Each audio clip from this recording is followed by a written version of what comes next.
Salut, c'est Trado, je suis content de vous retrouver pour la mise à jour de l'indice parisien. Et voilà, c'est fait. Ce sont vraiment des petits coquinous les haussiers parce que ils ont réussi à ouvrir au-dessus du gap là et à partir de ce moment-là, les choses se sont accélérées. On va voir ça dans 30 secondes. On va reprendre les choses depuis le début. J'expliquais dans toutes les vidéos depuis une semaine, plus d'une semaine qu'on était sur une zone de support. Ici, la zone de support comprise globalement entre le gap des 4860 4900 et les supports précaires créés entre 4911 et 4930. Ce gap, cette zone de support a été retestée pour la dernière fois mardi avec les plus bas de la séance et on avait également assisté à la cassure de la résistance noire ici oblique. Et puis j'avais expliqué que malheureusement on avait quand même au-dessus de nous une falaise constituée par un cluster de résistance, la grande résistance grise, la résistance, le cœur de résistance marron et le gap des 5044 qui était également quelque chose dont il fallait se méfier. Et à chaque fois qu'on allait s'aventurer dans une zone et a fortiori au cœur de la zone, on allait subir des tirs de barrage des baissiers. C'est comme ça que ça fonctionne les traders, ça vend les résistances.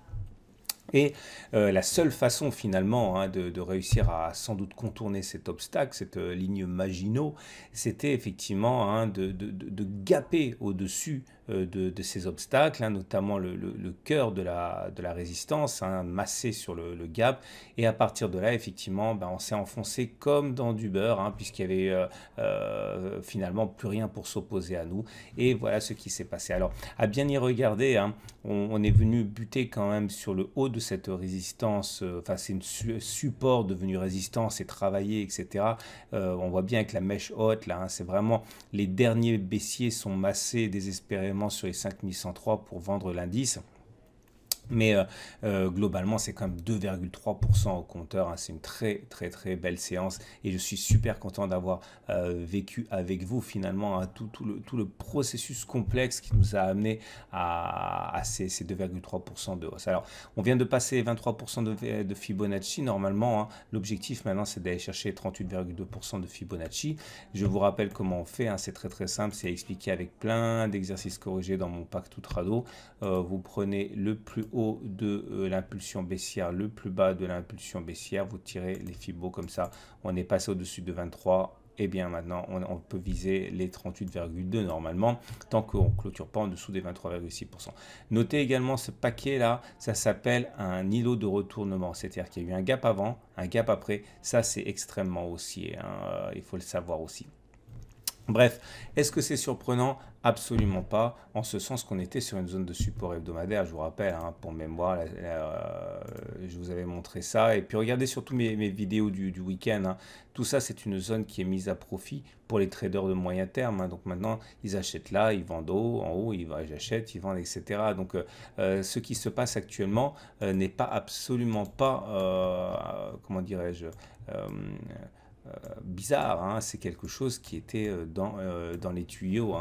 Et on passe maintenant bien sûr aux indicateurs techniques, et ces indicateurs techniques sont très intéressants. Tout d'abord, j'avais expliqué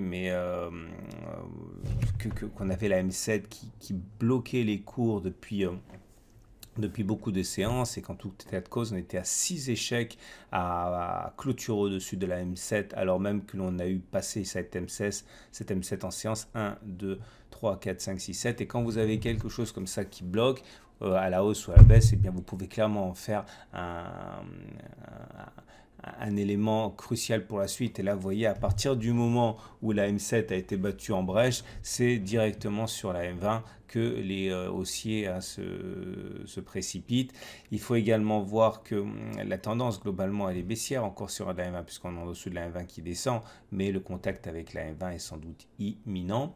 Vous avez également, alors ça c'est bien pour les haussiers, les bandes de Bollinger qui ne sont plus en parallèle baissière sous la puissance du choc. Les parallèles baissières ont commencé à peu près là.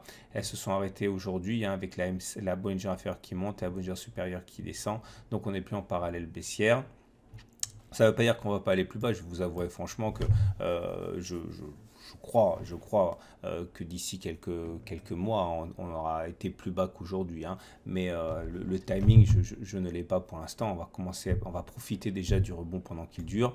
Notez également que donc au-delà de la M20 qui est baissière, on a là aussi c'est super intéressant ce qu'on a eu. Puis en plus on a eu la chance, on l'a fait ensemble, hein.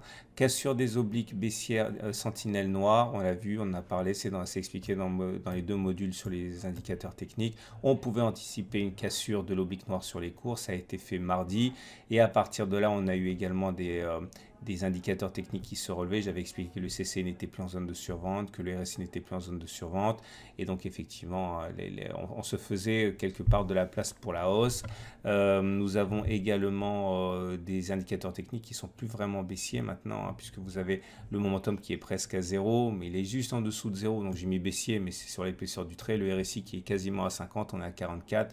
Ben voilà, c'est baissier, mais parce que c'est mathématique, mais c'est plus neutre que baissier, hein. Et le MACD qui est au contact de son signal. On termine bien sûr avec l'Ishimoku. Alors là, pour le coup, l'Ishimoku nous apporte pas grand-chose, si ce n'est que la tendance est baissière. On le sait, le nuage est descendant. Vous voyez cette histoire d'élastique et de Tenkan, hein. Vous voyez, l'élastique s'est tendu, et paf, au bout d'un moment, hein, on est passé au-dessus de la Tenkan, on est projeté vers la Kijun.